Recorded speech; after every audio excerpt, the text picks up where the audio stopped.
നമസ്കാരം. ഡൽഹിയിൽ സർക്കാർ ഭൂമി കയ്യേറി നിർമ്മിച്ച കെട്ടിടങ്ങൾ പൊളിച്ചു നീക്കുന്നതിനിടെ സംഘർഷം. രാജ്യതലസ്ഥാനത്ത് ഏറ്റവും പ്രധാനപ്പെട്ട സ്ഥലങ്ങളിൽ ഒന്നാണ് തുർക്കുമാൻ ഗേറ്റ്. വളരെ കാലം മുതൽ തന്നെ ഈ പ്രദേശം അനധികൃത നിർമ്മിതികളാൽ വളരെ പ്രസിദ്ധമാണ്. അതിന് സമീപത്തുള്ള ഒരു പള്ളിയാണ് സെയ്ദ് ഫൈസ് ഇലാഹി മസ്ജിദ്. ഇതിന് സമീപമുള്ള അനധികൃത കെട്ടിടങ്ങൾ പൊളിച്ചു നീക്കുന്നതിനിടയിലാണ് സംഘർഷമുണ്ടായത്. അതായത് 19 സെൻറ്റ് സ്ഥലം മാത്രമാണ് ഇവിടെ പള്ളിക്കുള്ളത്. ഇതിന് പുറത്തുള്ള സ്ഥലങ്ങളൊന്നും പള്ളിക്ക് അവകാശപ്പെട്ടതല്ല. എന്നാൽ ഇതോടനുബന്ധിച്ച സ്ഥലങ്ങളിലൊക്കെയും അനധികൃത നിർമ്മാണങ്ങൾ കെട്ടിവയ്ക്കുകയും ഇതെല്ലാം തങ്ങളുടേതാണ് എന്ന ഒരു വാദമാണ് മസ്ജിദ് കമ്മിറ്റിയുടെ ഭാഗമായിട്ട് ഉണ്ടായത്. എന്നാൽ കോർപ്പറേഷൻ അധികൃതർ ഇത് നിങ്ങൾക്ക് അവകാശപ്പെട്ടതല്ല, ഈ സ്ഥലം സർക്കാരിന് അവകാശപ്പെട്ടതാണ്, ഇവിടുത്തെ അനധികൃത നിർമ്മാണങ്ങൾ പൊളിച്ചു നീക്കണം എന്ന് മസ്ജിദ് കമ്മിറ്റിയോട് ആവശ്യപ്പെടുകയും എന്നാൽ ഇതവർ നിരസിക്കുകയും ചെയ്തു.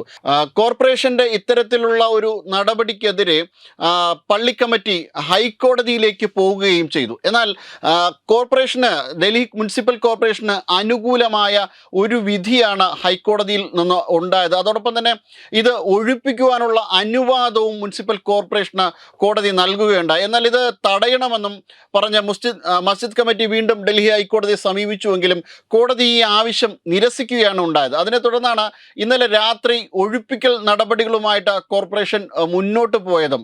എന്നാൽ പള്ളിയെ തകർക്കുവാൻ വേണ്ടിയിട്ട് കോർപ്പറേഷൻ കച്ചകെട്ടി ഇറങ്ങിയിരിക്കുകയാണ്. അത്തരത്തിലുള്ള വലിയ ആരോപണങ്ങൾ ഡൽഹി മൊത്തം പരക്കുകയും ഇതിനെതിരെ ഒരു വ്യാപകമായ ഒരു സോഷ്യൽ മീഡിയ പോസ്റ്റുകളിലൊക്കെ ഉണ്ടായതിൻ്റെ അടിസ്ഥാനത്തിൽ ഇതിനെതിരെ വലിയ പ്രതിഷേധം പ്രദേശത്ത് രൂപപ്പെടുകയൊക്കെ ചെയ്തു.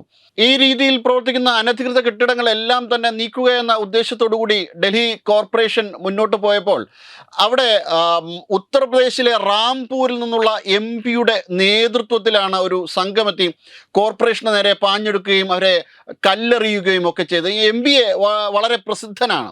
അദ്ദേഹം ഇന്ത്യയുടെ പാർലമെൻറ്റിൽ തന്നെ ഭീകരവാദം, ജിഹാദ് ഭീഷണി മുഴക്കിയ ഒരു വ്യക്തിയാണ് ഈ MP-യുടെ പേര് മൊഹിബുള്ള നഖ്വി എന്നാണ്. അദ്ദേഹം റാംപൂരിൽ നിന്നുള്ള ഒരു MP-ആണ്.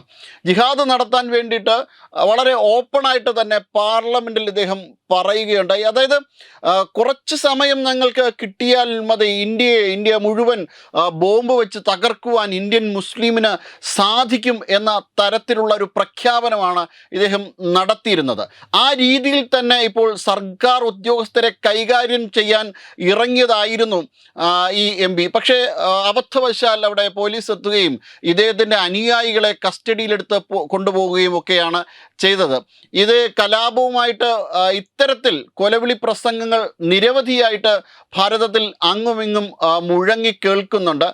മൊഹിബുള്ള നഖ്വി മാത്രമല്ല ഇത്തരത്തിലുള്ള കൊലവിളി പ്രസംഗങ്ങൾ നടത്തുന്നത്. അതോടൊപ്പം തന്നെ ഭാരതത്തെ ഭീകരവാദത്തിൽ മുക്കിക്കൊല്ലുവാൻ വേണ്ടിയിട്ട് ഇത്തരത്തിൽ വളരെ വ്യാപകമായ ശ്രമങ്ങൾ, എങ്ങനെയാണോ ഒരു ഡിജിറ്റൽ ജിഹാദൊക്കെ നടക്കുന്നത് അതേപോലെ തന്നെ സമാന്തരമായി മറ്റൊരു ശ്രമവും നടക്കുന്നുണ്ട്. അതായത് ഒരു ദാരുൽ ഹറബ് മോഡലിൽ, അതായത് ഒരു യുദ്ധഭൂമി എന്ന ഒരു സാഹചര്യത്തിൽ ഭാരതത്തിൻ്റെ സർക്കാരിനെതിരെ നിരന്തരം അപഖ്യാതി പരത്തുന്ന ഇത്തരത്തിലുള്ള ഒരു ഗൂഢശ്രമങ്ങൾ വിവിധ മണ്ഡലങ്ങളിൽ നിന്നുള്ള MP-മാരടക്കമുള്ളവർ നടത്തി വരുന്നു എന്നുള്ളത് ഖേദകരമായിട്ട് ഈ സമീപകാലത്ത് നമ്മൾ നേരിടുന്ന ഏറ്റവും പ്രധാനമായിട്ടുള്ള ഏറ്റവും ഗുരുതരമായിട്ടുള്ള ഒരു പ്രശ്നമാണ്.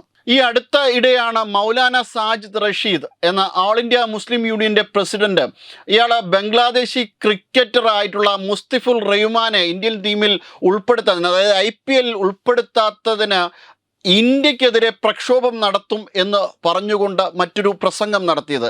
അതായത് കൊൽക്കത്ത നൈറ്റ് റൈഡേഴ്സ് ഷാറുഖ് ഖാൻ്റെ നേതൃത്വത്തിൽ, ഷാറുഖ് ഖാൻ്റെ ഉടമസ്ഥതയിലുള്ള ടീമാണ്. കൊൽക്കത്ത നൈറ്റ് റൈഡേഴ്സിൽ ബംഗ്ലാദേശിൽ നിന്നുള്ള മുസ്തിഫുർ റഹ്മാനെ ഉൾപ്പെടുത്തുവാൻ വേണ്ടിയിട്ട് തീരുമാനമെടുത്തിരുന്നു. എന്നാൽ ബംഗ്ലാദേശിൻ്റെ ഇപ്പോഴത്തെ ഒരു രാഷ്ട്രീയ പശ്ചാത്തലം നമുക്കറിയാം. അവിടെ ഇന്ത്യ വിരുദ്ധ പ്രക്ഷോഭം നടത്തുകയാണ്. പ്രത്യേകിച്ചും ഷെരീഫ് ഹാദിയുടെ വധത്തിന് ശേഷം അയാളുടെ അനുകൂലികൾ ഇന്ത്യക്ക് എതിരായി ഇന്ത്യ വിരുദ്ധ പ്രക്ഷോഭങ്ങൾ നടത്തുക മാത്രമല്ല, അവിടുത്തെ ഹിന്ദു ന്യൂനപക്ഷത്തിനെതിരെ നിരന്തരമായിട്ടുള്ള ആക്രമണങ്ങളാണ് നടത്തി വരുന്നത്. പറയുന്നത് ഈ 18 ദിവസത്തിനകം 7ഓളം കൊലപാതകങ്ങളാണ് അവിടെ നടന്നതെന്ന് ഔദ്യോഗികമായിട്ട് അറിയിപ്പ് ലഭിക്കുന്നത്. എന്നാൽ അതിലും എത്രയോ ഇരട്ടിയാണ് അനൗദ്യോഗികമായി അവിടെ നടന്ന സംഭവ വികാസങ്ങൾ.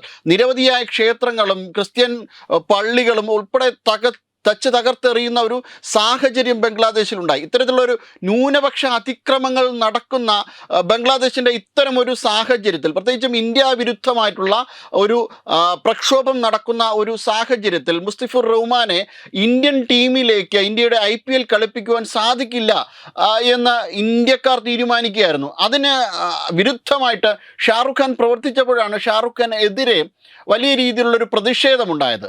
എന്നാൽ ഈ പ്രതിഷേധം മുസ്ലിങ്ങൾക്കെതിരായുള്ള പ്രതിഷേധമാക്കി മാറ്റിയെടുക്കുകയായിരുന്നു ഓൾ ഇന്ത്യ മുസ്ലിം യൂണിയൻ്റെ പ്രസിഡൻ്റായിട്ടുള്ള മൗലാന സാജിദ് റഷീദ് എന്ന ഈ വ്യക്തി.